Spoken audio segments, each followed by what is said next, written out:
Hey guys and girls, you know you could light your 3D printer up with one of these? Let's watch. Or you can put your iPhone on flashlight and light up your chamber of your printer. Put a flashlight on top with a fluorescent bulb and light up your chamber. But that could bounce around. Or use one of these Harbor Freight lights and tape it down and light up your chamber. So let's dig into this box right here we got. I'll show you how I'm going to light up your life, so to speak. Let's open it up, pull it out, and we've got an LED motion sensor light. Now that's gonna be something we really can use, and we're gonna open it up here.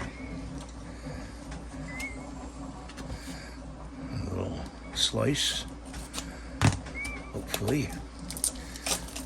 Pull this off. This was not too bad to buy for price-wise. I'll try to put the link down in the comments below. Get a USB cord, and you get two of these. Oh, look at that, you get two of them. So if one doesn't work, the other will. And it's got two little screws here. I don't know if you can change the batteries, but it plugs in right here. Does it come with a block? No, you just plug it into your laptop, and it's got a button. Let's see. Got it.